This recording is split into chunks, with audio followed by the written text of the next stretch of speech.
What are you selling to who? I have a membership business model. I teach people a Chinese technique. Recently, I narrowed down my niche and teach them how to fix digestion problems related to their anxiety, stress, or emotional issues. How do you sell? Yeah? How do you sell? I make a launch. I make meta ads. Yeah, to a webinar? I bring many people into a webinar, and I sell in that one. Right, and you're saying that closing 14% from the webinar of what, attendees or total leads? Total leads. Attendees maybe higher. Okay, so I think you're wrong that 14% is not too low. 14% if you're actually closing of total leads is insanely high. What's the price point? For Mexico, the price point is like, not really sure, like 100. A month? A month? No, for a month. You said membership, right? Yeah, membership for a month is like 30, 35. 35, okay. And so you're saying you're having, okay, so there's two different things. One, you started with, I don't want to work in this business forever. We need to disregard that. You're way too small to be thinking about that. Like, it's not even a relevant comment. Like, there's no way. You're way too small. It's not even a consideration. It's just you. Like, you're the only thing that's going to make this work right now. So we need to get that out of your head. With regards to the conversion thing, your conversion rates are fine. So it's probably, I'm guessing what the problem you're trying to solve is that you can't spend as profitably as you want. Is that correct? No, I fixed that. I spent recently 50K on ads and I got back 20K. Okay, so 1-to-1. Yeah. Okay, but then it continues monthly, right? Yeah. Okay, how long do people stay on average? Around 6 months.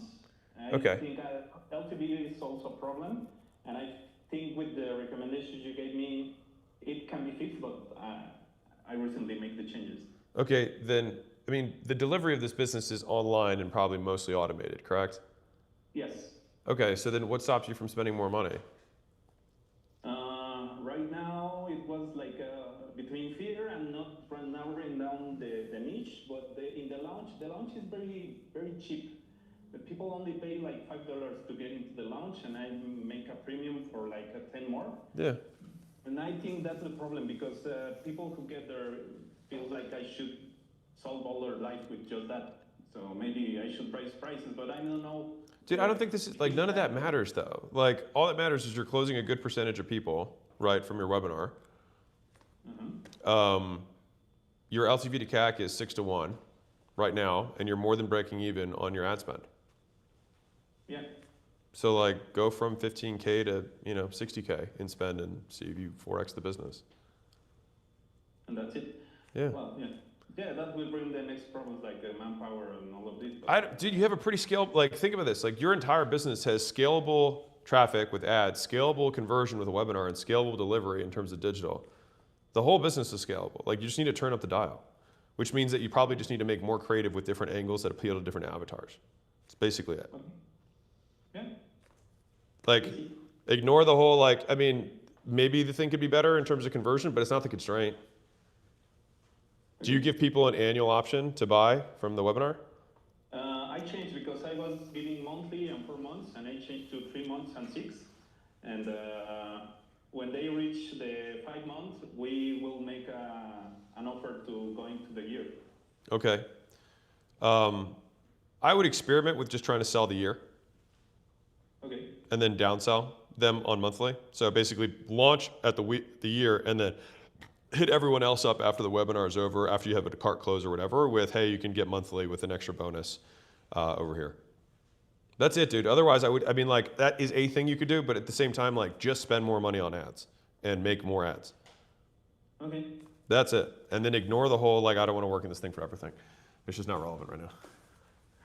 Thank you very much. You bet. I mean, you have a simple problem, simple solution. Like a lot of the pieces are already there, so you're fine. Like, of course, things can be better, but it is good enough right now that it is not the problem. Okay. Thank you, man. Appreciate you. All right, rock and roll. All right, hopefully that was semi-interesting. That was a business that sells some sort of Chinese gut thing, I think. I don't know. What does China say? Have you heard of this thing? Oh yeah, I'm a regular customer. Oh yeah, you're a regular customer. All right, who else we got? Brian, what's up? What's going on, man? Hey, my name's Brian. I run Horizon Recovery in Phoenix, Arizona area. We've been doing about 12 million a year. We've been flat for 8 months, so we only got about 3 months of runway left. We've been doing small cash burn for about 8 months. We're adolescent behavioral health care, 120 staff. We stabilize kids with mental health and substance crisis from hospital level all the way on down, so just below the hospital level. Because of that model, our expenses are pretty much fixed. We're 24/7 capacity staff. We can't really cut expenses on that. So our leverage is doing beds. We're at 60 to 70% census. As competition is increasing, we need to be closer to 80%. Super high trust industry. It comes down to a lot of proof. And the immediate gap that I've been struggling with is Google reviews and testimonials from families. We've got 6 independently licensed locations that are working, and we've got a handful of reviews across all of them. And you see more reviews? Trying to figure out how to get my staff to do more reviews, more testimonials. They don't like it because of the ethics of kids in crisis. Well, that I don't know if I buy that one. I'm saying like I don't buy their reason.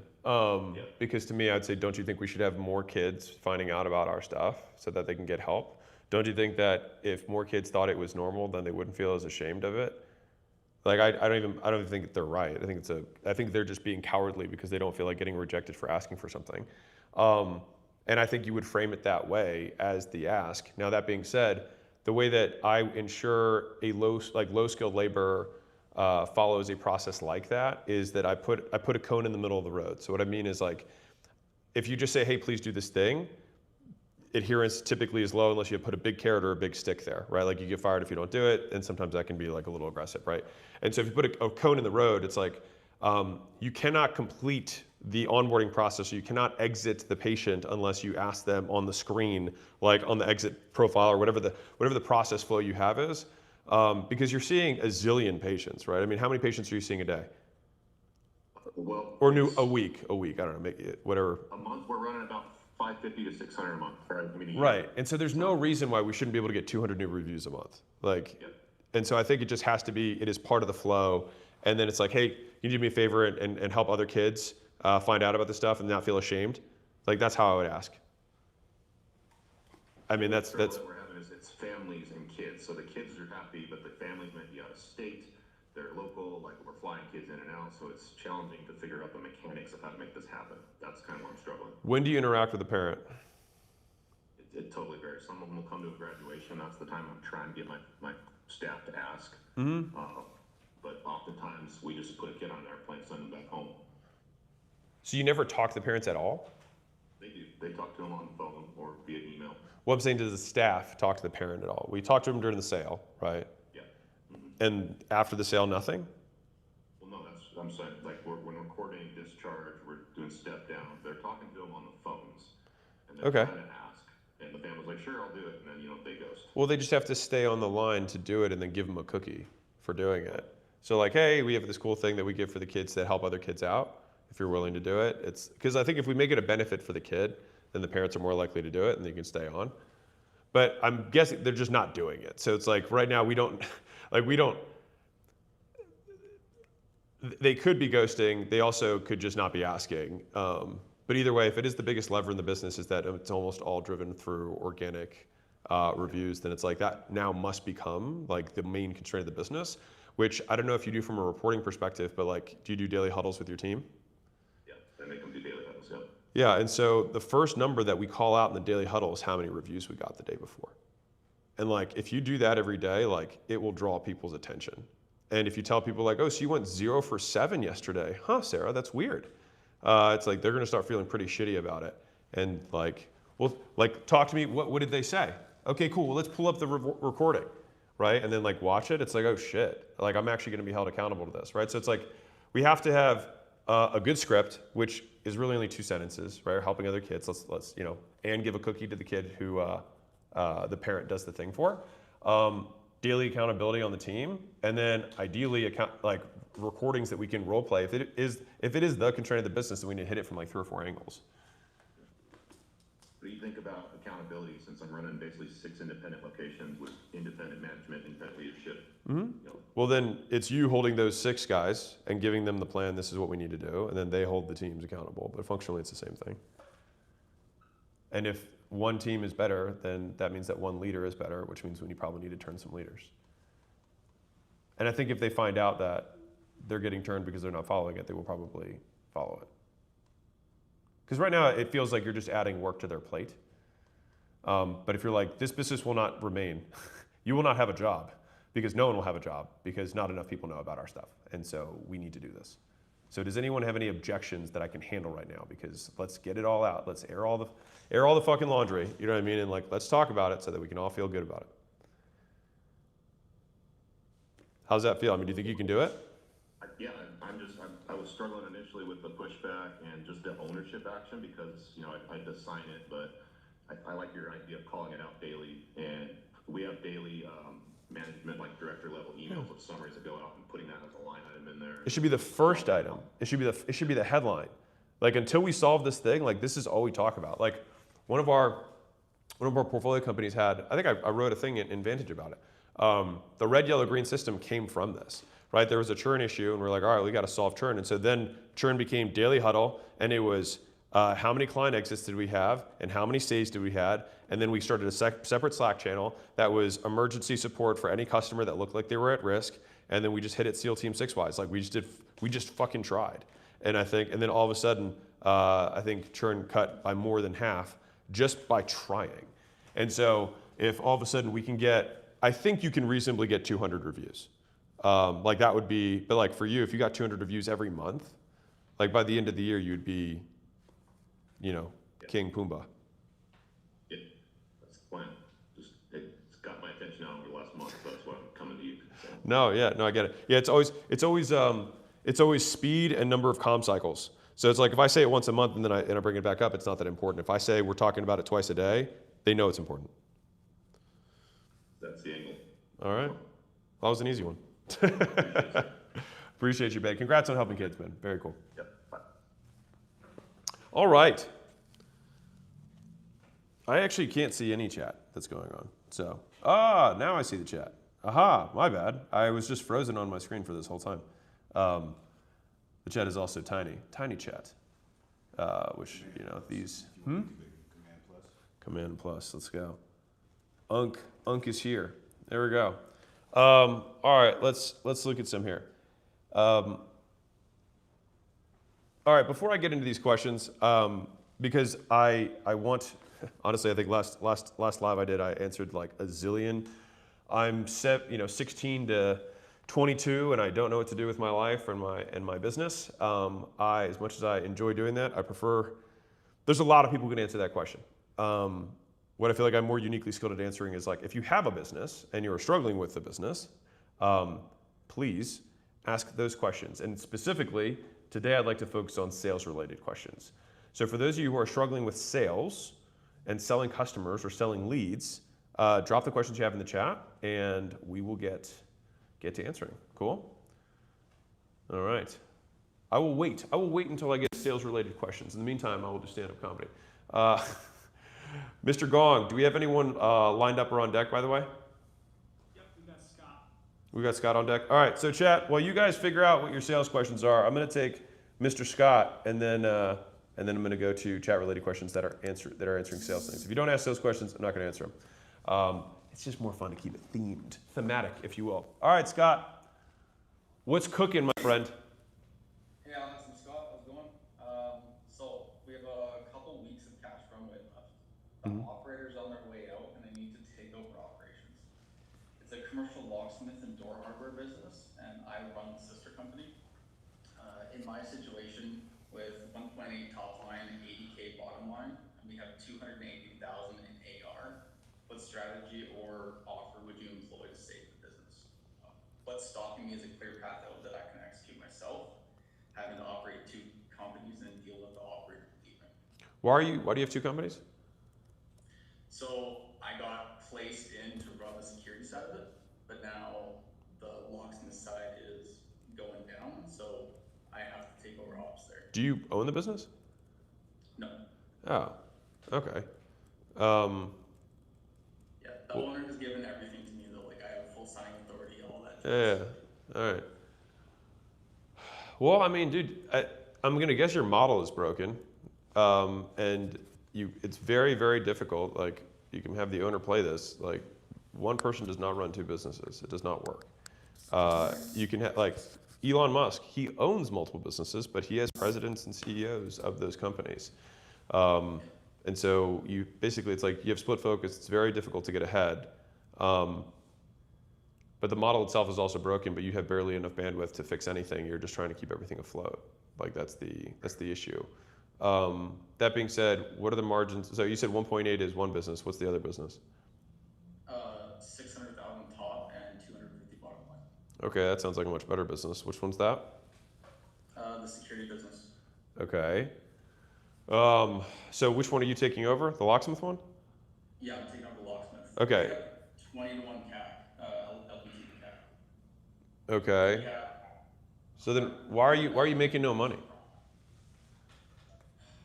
I don't know. We're losing the big accounts. Like no one's doing BDR. Like the sales motion is just broken. We're setting up quotes and. Well, you should never send quotes out in general. Quotes should always be delivered over the phone and then asked for the sale when the quote is delivered. And then only if they do not say yes, then you book a follow-on meeting where you then have them make the decision on that meeting. But you should bam-fam everything. Okay. So there's fix number one. But again, if you're at 21 LTV to CAC, like you have to be trying to spend money to lose money in that situation. Right. Yeah. With the other operator, OpEx went up 150,000 as revenue dropped. Yeah. So I mean, it sounds like you're fat right now, and you have to cut from the bottom, cut some expenses. I mean, well, one, if revenue drops, then you're a service business, which means you have utilization, like you have excess capacity. That's if you were at your pre-revenue numbers, but your OpEx went up by 150 and your revenue drops. So you have like extra capacity, which means that you have people that you can probably let go. And I'm not like an advocate of like, okay, let's just let people go. But at the same time, if the business doesn't survive, everyone gets let go, right? And so the team that is there, you probably just need to look at who are the weaker people on the team. And I'll tell you this, like when you actually cut from the place that you're in right now, you'll be able to just keep all the stars anyways, and they'll be happy because it's all the people who actually like the work and do the work, and they will be happy to see the B and C players not there. And so the whole team's culture will lift because you're getting rid of the people who are just doing nothing. Right. I think that was a big issue because in the last year we had 4 techs quit, 2 were fired, and we're left with 2. Okay. So now the owner and the estimator have gone out on the road. Okay, so then again, where's the OpEx? How did it go up? Like if you have 20 to 1, that is the core economic engine of the business. And so like expenses, either you're calculating 20 to 1 wrong, or you're not spending anything, which is actually a different possibility. So you're spending nothing to get 20 to 1? Are you saying 20 to 1 because it's all word of mouth and that's how you're getting 20 to 1? Like, or is it 20 to 1 like from Google Ads or whatever? It's 20 to 1 on the big 10 accounts. Okay. Because our ICP is property management. Okay. Then all of the smaller accounts are $5,000 LTV. And what's CAC? We're doing nothing for marketing right now. Well then, yeah, you don't have 20 to 1 LTV to CAC. You functionally have unlimited LTV to CAC because CAC is 0. Right. But that's not helpful for our discussion. And so you probably need to pick one of the following. You either need to do outbound to property managers to do the thing, or you can run PPC. I would bet outbound would work pretty well because they're almost always, property managers are always looking for good vendors and almost are always dissatisfied with the current vendors. And so I would just fully focus on that channel if I want to increase how much money we're making and basically do nothing else. Would you do LinkedIn or cold calling? I'd probably cold call because they'll pick up their phone. Okay. Okay.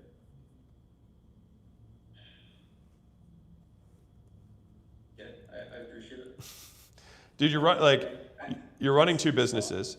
Yeah, I mean, it is tough. The owner should also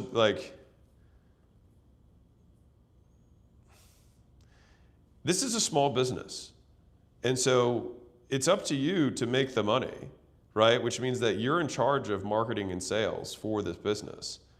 Like if the delivery part is kind of handled right now because owner and estimator and the other two techs or whatever are there, then we just need to go get business.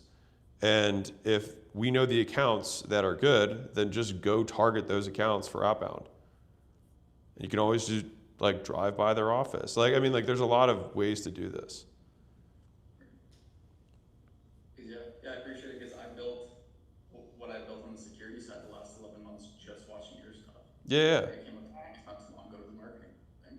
Yeah, and so are you marketing on that side and it's working? Oh, I'm all good. We made 250K in 11 months. Yeah.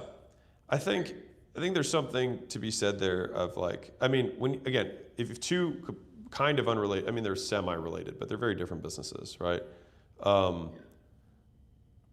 If you've got a business that you did on the side that's making 45% net margins and cash flowing, and you already have an established acquisition channel, then it would make more sense to just say, let's 4X this business and forget about this one and fully focus. You know what I mean? Yeah. Trying to do, like what, said differently, you could fix this other business, but with all of that effort, you could 4X the other one and have $1 million in profit. And so you lose $1 million by doing whatever you're going to do on this side to take it from negative, or from basically no margin to $200,000 in margin. It's an $800,000 delta for the same effort. And it's also way less of a headache to do one thing rather than two. I'd like to do that. The only thing is if the locksmith goes under, Yeah. the owner actually goes bankrupt personally because he's personally guaranteed on everything. Yeah. I don't know what he's personally guaranteed on, but does he also own the other business? Yeah. Well, then he could not necessarily go bankrupt. He could make more money in another asset and then pay. Just totally switch focus. Yes. Rather switch focus, I would just say the word is focus. Because think about it like this. You have the same resources that you're working with. If we're saying this is his personal stuff, right? There's X amount of John's shit. If we can reallocate John's shit to make $1 million rather than work on it to make an extra 200, we should reallocate the shit to make $1 million. And then if there's fixed costs on the side, then we say, how much are truly fixed, right? Labor is not truly fixed. Software subscriptions are not truly fixed. You might have leases and like payments on trucks maybe that are truly fixed, but when you actually add only the truly fixed costs up, it might be, I don't know, $10,000 a month, something like that. In which case, great, then let's just gas the hell out of the security side. It covers the net on that on the other way, and then you're off of the races. You basically just have a 10K baseline you got to overcome, and then you're good. So basically, steal the A players from the locksmith side, bring them over, utilize them there. Yeah, just run one business that's good, rather than two businesses that are mediocre. And if you steal all the A players, that business will grow. Yeah. If all you did, let me ask you the question. Let's say if I said, hey, if you can get that business to $1 million in profit per year, so you 4X the business from 600K to 2.4 million, all right? And I said, I'm gonna give you, operator, $1 million if you do that. And you have nothing else to do. Could you do it? Yeah. Okay. Let's do that. Okay. So figure out that that's the only thing to do and run with that. Yeah, and to be fair, there's nothing wrong with a locksmith business. It's just that you have two, one is crushing, one is not. One has way better contribution margin. And you said you already have an established acquisition channel, which means that we just need to do this, turn it up. Yeah. But you can't turn it up because you're splitting your attention. And so take the good guys, turn it up, crank it, make the money. It's still the same, like they're both LLCs, they both roll up to him. And so if all of the LLCs in total make more money, great. Even though the other one has more top line, it makes no bottom line. And so again, I want to see like what are the true hard costs of that business? If the hard costs are smaller, like the true hard costs, right, are less than, Yeah. then I would probably focus there. But this happens all the time. Like, this is why I make so much content about focus, because it just happens literally constantly. But you're in a rock and a hard place. You've got one operator doing two things. Otherwise, the alternative is you just got to go ham. The alternative is you got to go ham on getting a bunch of whales and then hope the other business doesn't drop because you're not paying attention to it. And then that one starts going down and you're like, oh, I got to fix this one. Okay. Sounds good. I appreciate it. Yeah. Hey, dude, hang in there. I know you're working a lot. I appreciate that the stuff has provided value. I just want you to win, so I'm just being more direct because we don't have that much time. Okay. Okay. Awesome. No, thanks, Alice. Appreciate it, man. And Scott, kudos on building the acquisition funnel. Very cool. Thank you. All right, take it easy, bud. Okay. Bye. All right, live stream preguntas.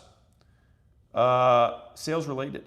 So how do I overcome this is more expensive than I'm used to in my sales call? A lot of people come down to us for our price. So it depends on, basically you have a sales motion problem. Doesn't necessarily even mean it's a scripting issue. Because if you're actually having to overcome it after you present price, your likelihood of overcoming it will be lower than if you can avoid the question altogether by framing the conversation differently. And so I don't know your specific business, but my bet is that if you are in a commoditized space, then you will need to reframe the sale from local to global, meaning if this guy and this guy, if provider A, B, and C are all the same price, there are other factors outside of price that determine value. So how fast we can do it, how much rework we have to do, basically the risk associated with the purchase. How can we basically pay down all the other elements of value so that we can say, yes, well, if all of these were the same price, which one would you pick? Me, right, which is why we're not the same price, which is why we're more expensive. But you can do that because you probably are missing a VSL before the call, which will frame the conversation properly, and saying, hey, don't think about us like this, because that's not the business we're really in. And so when I say local versus global, the second element of that is you will save more money today locally or in this particular part of your project or your home or whatever by going with another vendor. But globally, over the value of your home or the value of this project, you actually pay a lot more money because it will take you longer. You'll pay more in rework and delays and opportunity cost than you would. And so your return on investment will be superior if we just measured over a longer time period. And so that's fundamentally the reframe that you have to do if you want to be a premium price player. Okay. Can I fire my best salesperson? I have an employee who outperforms every other salesperson by a wide margin, but she creates a ton of chaos in the office via demeaning others and bragging. I've given her warnings, but she's stuck in her ways. I'm afraid of firing her because she makes up so much of our sales. What should I do? Yeah, it's a tough one. I've dealt with this before. So I'll tell you both elements of this. So what we have to determine is why she is more successful. And that means she's doing some actions that the rest of the team is not doing. And so what I would want to do is probably isolate the rest of the team from her, physically or emotionally, and basically explain these are the successful actions that she is doing and these are the unsuccessful things that she is doing. And I'd want to see some uptick there, because as much as I'd love to say, yes, just fire her, if you go bankrupt tomorrow, then that's not good. Now, if you do have a bit of a cash buffer, and I don't know how big the team is, when I have let go of what I'd call like your cancer stars, the rest of the team will step up. Every time I have done it, the rest of the team makes up for the volume. None of them necessarily beats the star, but the whole team's average goes up. And then we don't actually see a drop in production overall. But then it's way easier for us to get people to follow process because they're not like, well, the star doesn't have to go to practice. The star has all these exceptions. And so that is how I mitigate that. But basically, number one, isolate the variables, the actions that she is taking that other people are not taking, so you can tell them to take those correct actions to make more money. And then number two, we basically want to create a 30 or 60-day plan where you say, guys, and I would say maybe you play this a little closer to your chest if you've got some people on the team that you trust. They say, listen, I need you to pick up your game, and if you can just get to here, I can make some significant changes on the team, which will benefit everyone. You don't need to say you're going to fire her. You just need to say we're going to make some changes, and you're going to like them. And then also actively go look for other salespeople that want to follow your process. But whenever I see somebody who's dramatically outperforming everyone else, it usually means there's a lack of process. and lack of training. Because everyone does, if you have a bunch of killers and everyone's following the killer process, then everyone makes a lot of money. Okay, what is the best sales motion for high ticket local service with a TAM of only 300 people? Okay, I'm selling spraying service to farmers with drones. They don't like change. How do I overcome that? I would imagine that you're probably talking about how you're doing it rather than the outcome. And so it's kind of like the businesses that are like, hey, we do AI content editing. It's like no one cares that you're using AI in your content editing. We just care that the videos are well edited and posted. And so your spray, right? Like you should be able to do it for less than the people who are spraying with, I don't know what the less efficient way, I'm guessing, than drones is, but I'm sure there is. That's the one that they're used to doing.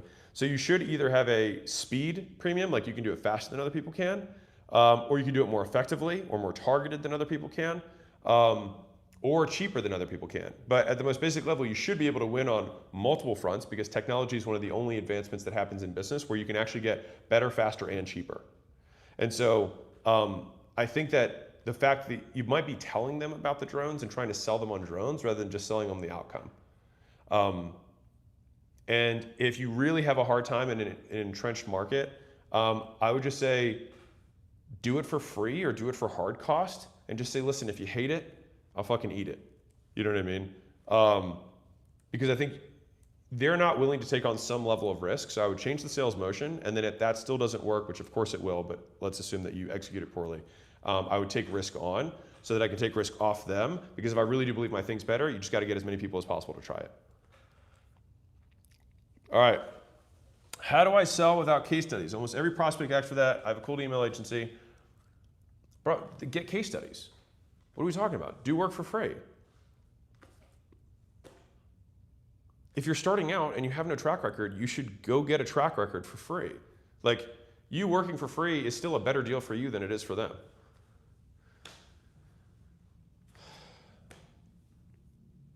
I don't know how people get stuck on that one. I think people believe the whole don't serve people for free, like charge what you're worth. Dude, currently you're worth nothing. No one wants to pay you. You're not worth anything right now. And okay, as a human being, sure, you've got lots of value. To the market for your skills, low. And that's okay. That's fine. Everybody starts at zero. Everybody sucks when they start. But like I do this now, dude. Like when I have a new service or new product I want to launch, there's a reason I have beta users, right? I just say like, dude, it's free. Come on, help me get the kinks out of it. Because you want to have a good reputation. And so you say, hey, in exchange for basically me not being that good, because I can't be good on the first time you do it because you haven't learned anything yet, right? And even if it's your second or your third, right? If it is your second or third, why don't you have case studies? Because it probably isn't that good from the second or third ones that you did, right? Yeah. And so yeah, you need to start for free. You need to learn more than you earn for this little period. And then once you stack up a bunch of free case studies, some of them will be willing to pay you. Some of them will refer you other business. And some of them, just their case study alone, will get you the business you want. But a case study or free client pays you in three ways. You'll learn more than you earn. You get them as a customer. You get the referrals from them. And then bonus, their reviews themselves will get you customers. So there's 4 reasons that you can just help them for free, and it is worth your time, and you get the better end of the deal. All right, how do I get better at sales without being pushy? I know how I feel when someone tries to sell me something, and I can sense their tactics. I understand it's part of the job, but I want to come off salesy and pushy. How do I get better at this? Okay, really good reframe for you. What you don't like is bad salesmanship, not salesmanship. So you said it is part of the job, which means that you have decided that this is part of what good selling is, which is incorrect. You have bought many things over the last month, and there was a person or a team of people who thought about getting you to buy. And you probably were very happy to buy many of the things that you bought over the last month. And so the idea is that we want to sell better rather than sell harder. Very important distinction. Now, what's likely happening is that you're talking to either underqualified customers or customers who have not been pre-framed or educated enough prior to you speaking with them.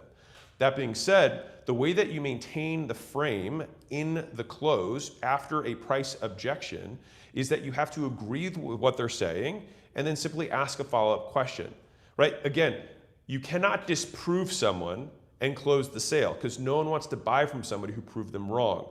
You need to add to their logic, not negate their logic, right?